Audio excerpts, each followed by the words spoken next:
శుక్లాంబరధరం విష్ణుం శశివర్ణం చతుర్భుజం ప్రసన్నవదనం ధ్యాయేత్ సర్వవిఘ్నోపశాంతయే అగజానన పద్మార్కం గజానన మహార్నిశం అనేకదంతం భక్తానాం ఏకదంతం ఉపాస్మహే. ఓం గం గణపతయే నమః. ఓం శ్రీమాత్రే నమః. ఓం శ్రీ గురుభ్యో నమః. మా ఆది ఆస్థాలను చూస్తున్నట్టు మీ అందరికీ, అలాగే విదేశాల్లో కూడా ఉంటూ నా వీడియోస్ చూస్తూ నాకు ఫోన్ చేస్తూ ఉన్నటువంటి మీ అందరికీ కూడా పేరు పేరున నా హృదయపూర్వక నమస్కారాలు. ఇప్పుడు మనం ఉగాది గురించి చెప్పుకోబోతున్నాము. అంటే మార్చి 30 తారీఖున 2025 నుంచి 19 మార్చి 2026 వరకు కూడా ఉగాది వేడుకలు జరుగుతాయి. ముఖ్యంగా ఈ ఉగాదిని విశ్వావసు సంవత్సరము అంటాం. విశ్వావసు సంవత్సరం అంటే విశ్వావసు అనే రాజు గంధర్వుల రాజు అవుతాడు ఆయన. అంతేకాకుండానండి, ఈ ఉగాది అనేది ఆదివారం పూట మొదలవబోతోంది. అంటే ఆదివారం నాడు రాజు సూర్యభగవానుడు రవి ఈ సూర్యభగవానుడు రాజు అవుతాడు. అలాగే మంత్రి చంద్రుడు అవుతాడు.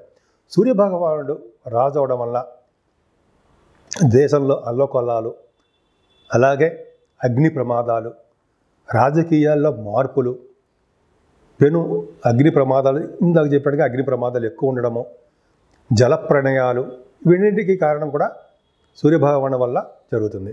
అలాగే చంద్రుడు మంత్రి అవడం వల్ల ఈ సంవత్సరం మొత్తం కూడా పంటలు సస్యశ్యామలంగా పండుతాయి. అంతేకాదండి, ఈ విశ్వావసు సంవత్సరంలో ఈ విశ్వావసు అనే రాజు గంధర్వ లోకానికి రాజు అవుతాడు ఆయన. సో ఈ రాజుగారు వల్ల ఈ గంధర్వ లోకంలో ఎప్పుడు నృత్యంతోనూ, అలాగే పాటలు పాడడంలోనూ ఎప్పుడు నిమగ్నమై ఉంటారన్నమాట. అందుకని ఈ సంవత్సరం మొత్తం కూడా ఎప్పుడు కూడా సంతోషంగా ఆనందంగా ఉంటూ ఎక్కువగా కళాకారులకి అద్భుతంగా ఉండడానికి అవకాశం ఉంది. అంటే కళాకారులు కూడా ఎప్పుడు ఆనందంగా అన్యోన్యంగా ఎప్పుడు ఉంటారు. కళారంగం బాగా ప్రాముఖ్యత సంతరించుకుంటుంది.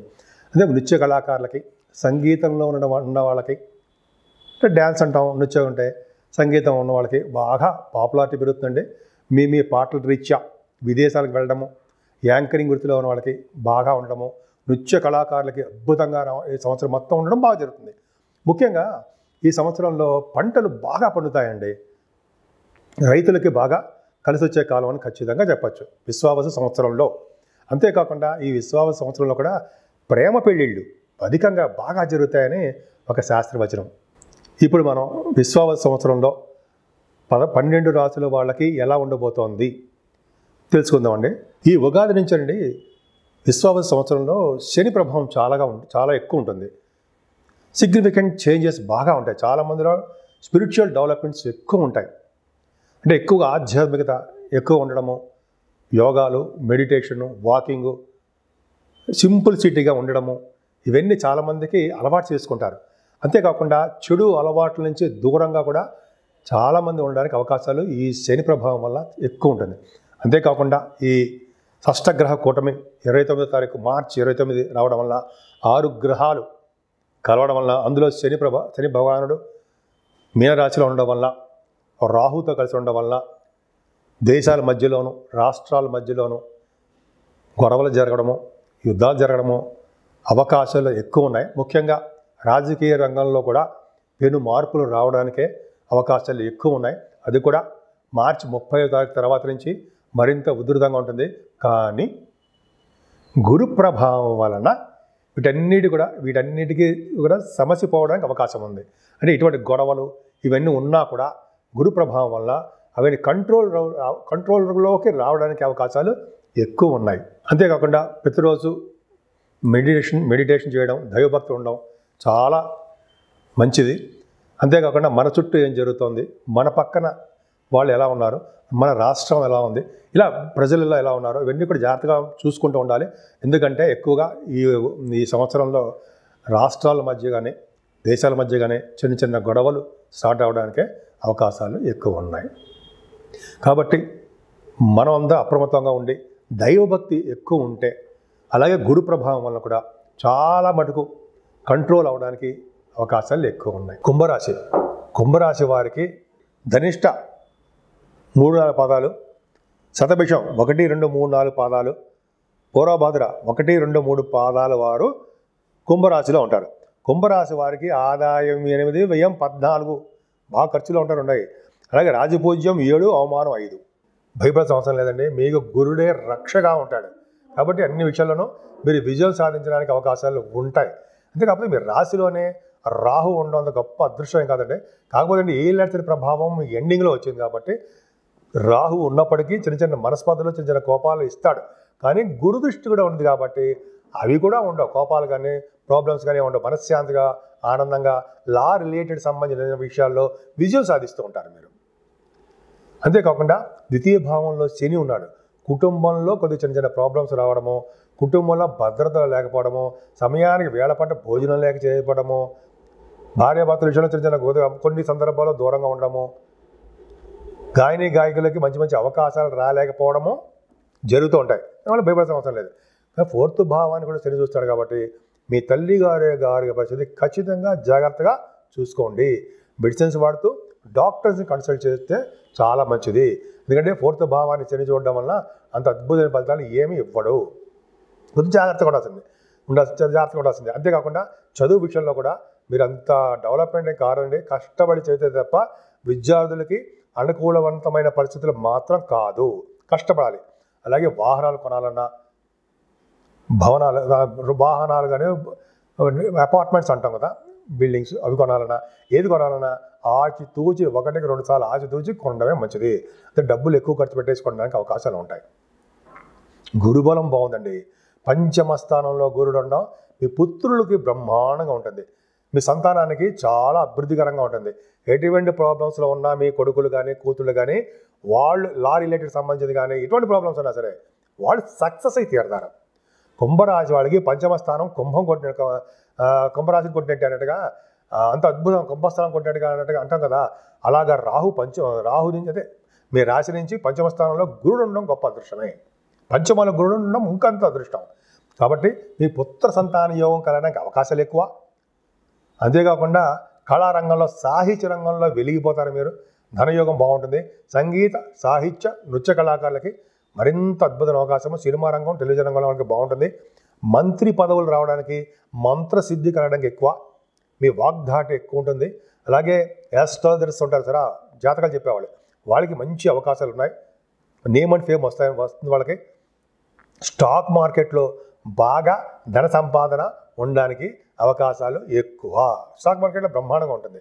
అలాగే మీకు ధర్మకార్యాలు, శుభకార్యాలు ఇవన్నీ మీకు బ్రహ్మాండంగా ఉంటాయి. సమయానికి వేళపట్టు కొన్ని సందర్భాల్లో మీరు భోజనం చేయలేకపోవచ్చు. కుంభరాశి వారికి 6వ భావంలో గురుడు ఉచ్చస్థితిలో బ్రహ్మాండంగా ఉన్నాడు కదా. ద్వితీయ లాభాధిపతి మీకు పంచమంలో ఉండడము, అలాగే 6వ భావంలో ఉండడం వల్ల శత్రువుల వలన వచ్చే ధనయోగం చాలా ఉంటుంది. రావాల్సిన మొండి బాకీలు ఏమంటే అవన్నీ వస్తుంటాయి. 6వ భావం బాగుంది కాబట్టి కోర్టు రిలేటెడ్ సంబంధించినవి, లా రిలేటెడ్ సంబంధించినవి ఇవన్నీ కూడా మీకు శుభవార్తలు వినడానికి, సక్సెస్ రేట్ ఎక్కువ ఉండడానికి భగవంతుడు మిమ్మల్ని కాపాడబోతున్నాడు గురుడు. అలాగే మీ మేనమామలకు బాగుండడము, చక్కగా బాగుంటారు. అనారోగ్య సమస్యలు లేకుండా ఉండడము, ఆర్థికంగా బాగుండడము, శత్రువుల పట్ల విజయం సాధించడము, అలాగే రోగభయం లేకుండా అదృష్టవంతులుగా, ఆరోగ్యవంతులుగా ఉండడము, సేవకాజనము కలిగి ఉండడము, విదేశాలు వెళ్ళడానికి స్టాంపింగ్ అవ్వడము, ఇవన్నీ ఉన్నాయంటే సందేహం ఉందా? ఏమీ లేదు. అలాగే 7వ స్థానంలో కేతు ఒక్కడు తప్పండి. 18 మే నుంచి వస్తున్నాడు. అంటే భార్యాభర్తల విషయంలోనూ అలాగే ద్వితీయ శని ఉండడం వల్ల కొద్దిగా కొన్నాళ్ళ పాటు మీరు భార్యాభర్తల విషయంలో కొద్దిగా దూరంగా ఉండడమో, లేకపోతే కొన్ని చిన్న చిన్న మనస్పర్ధలు రావడమో, దగ్గరకు వచ్చిన సంబంధాలు ఆగిపోతూ ఉండడమో, లేట్ అయిపోతూ ఉండడమో ఇవన్నీ జరగడానికి అవకాశాలు మాత్రం ఉన్నాయి. కొత్త వెంచర్స్ మాత్రం స్టార్ట్ చేయకండి. స్టార్ట్ చేస్తే కొద్దిగా చిన్న ప్రాబ్లమ్స్ రావడానికి అవకాశాలు ఉన్నాయి. ఏదైనా 8వ స్థానంలో రవి బుధులు ఉన్నారంటే 8వ స్థానంలో తలవంతలంగా వచ్చే ధనయోగము, ఫారిన్ కరెన్సీ, గవర్నమెంట్ ద్వారా వచ్చే ధనయోగము, విదేశీ పర్యటన ఇవన్నీ మీకు జరగబోతున్నాయి. 8వ స్థానంలో రవి బుధులు ఉన్నారు. 8వ స్థానానికి శని దృష్టి కూడా ఉంది. కాబట్టి మీరు ఆరోగ్యమే భద్రత, ఆరోగ్యం మహాభాగ్యం ఉంటాం కదా. కొద్దిగా మీరు 8వ స్థానం రవి బుధులు ఉన్నారు కాబట్టి కొద్దిగా జాగ్రత్తగా ఉండండి. జూలై నుంచి నవంబర్ వరకు కూడా అనుకూలవంతమైన పరిస్థితులు, రోజులు మాత్రం కాదు. సూర్యభగవాన్ని ఆరాధిస్తూ, వెంకటేశ్వర స్వామి దర్శనం చేసుకుంటూ, శనికి తైలాభిషేకాలు చేసుకుంటూ ఉండడమే మంచిది. భాగ్యస్థానానికి గురుదృష్టి మాత్రం ఉందండి. భాగ్యము వృద్ధి అవుతుంది అనడంలో సందేహం లేదు. మీకు తీర్థయాత్రలు చేయడము, విహారయాత్రలు చేయడము, అదే పుణ్య నదుల స్నానాలు చేయడము, గంగా నది వంటి మహా పుణ్య నదుల స్నానాలు, ఇవన్నీ మీకు అవకాశాలు ఉన్నాయి. మీ వ్యాపారాభివృద్ధి కలుగుతూనే ఉంటుంది. అంతేకాకుండా మీరు చదువు రీత్యా, మీ పర్సనల్ పనుల రీత్యా విదేశ పర్యటన ఎక్కువ. ఈ సంవత్సరం మొత్తం బాగా ఉంది. మీ వ్యాపార అభివృద్ధి దినదిన ప్రవర్ధమానం అవుతూనే ఉంటుంది అన్న సందేహం లేదు. దశమంలో రవి బుధ కుజులు పర్ఫెక్ట్గా బాగున్నారండి. కుజు దృష్టి ఉంది. దశమంలో కనుక రవి బుధ కుజులు ఉన్నారంటే డాక్టర్స్ వృత్తిలో ఉన్న వాళ్ళకి చాలా చాలా బాగుంటుంది, ఖచ్చితంగా బాగుంటుంది. ఎందుకు? వృశ్చిక రాశిలో కనుక రవి బుధులు ఉండి కుజుడు కూడా ఉన్నారంటే డాక్టర్స్ మంచి డాక్టర్స్కి బాగుంటుంది. ఆపరేషన్ సక్సెస్ చేస్తారన్నాను శాస్త్రం చెప్తోంది.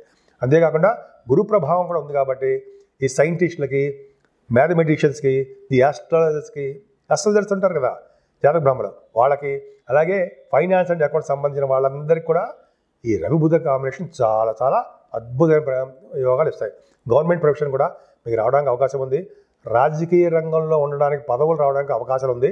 కానీ రాజకీయ రంగంలో అవకాశాలు అంటే విపరీతంగా వెళ్ళిపోవడానికి అవకాశాలు మాత్రం రావు. రాజకీయ రంగం ప్రస్తుతానికి అనుకూలించట్లేదు. కానీ నవంబర్ నెలలో మాత్రం కొద్దిగా మీకు పరిస్థితులు బాగుంటాయి. జూలై నుంచి నవంబర్ వరకు కూడా వక్ర శని వల్ల కొద్దిగా ఇబ్బందులు ఎదుర్కోవడానికి అవకాశం ఉంటుంది. కొద్దిగా జాగ్రత్తగా ఉండండి. లాభస్థానానికి గురుదృష్టి ఉంది కదా, లాభస్థానానికి గురుదృష్టి ఉందంటే మీ పెద్ద అన్నయ్యలకి బాగుండడము, వాళ్ళకి చాలా యోగవంతంగా ఉండడానికి అవకాశాలు ఉన్నాయి అన్నయ్యలకి. అలాగే మీకు చేస్తున్నటువంటి లాభాలు రావడానికి, బిజినెస్ లాభాలు రావడానికి ఎక్కువ బ్రహ్మాండంగా ఎక్కువ బాగున్నాయండి. ముఖ్యంగా పుణ్యనదుల స్థానాల కోసము, లేకపోతే విదేశాలు వెళ్ళడం కోసము సన్మానాలు మీకు ఎక్కువ జరుగుతాయి. సన్మానాలు కాకుండా మీకు ధనం కూడా విపరీతంగా ఖర్చు అవ్వడానికి అవకాశం ఉంటుంది.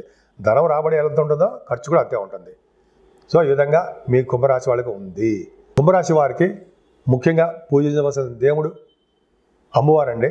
అమ్మవారిని నిరంతరం పూజించడం వల్ల, అలాగే శనీశ్వరుడికి తైలాభిషేకాలు చేసుకోవడం వల్ల, గణపతి ఆరాధన, సుబ్రహ్మణ్య స్వామి ఆరాధన చేసుకోవడం వల్ల సప్తమ స్థానంలో ఉన్న దోషాలు, అష్టమ స్థితి దోషాలు పోవాలంటే శని దృష్టి ఉంది కాబట్టి అనారోగ్య సమస్యల నుంచి బయటపడాలంటే ఖచ్చితంగా మీరు అమ్మవారిని పూజించవలసిందే.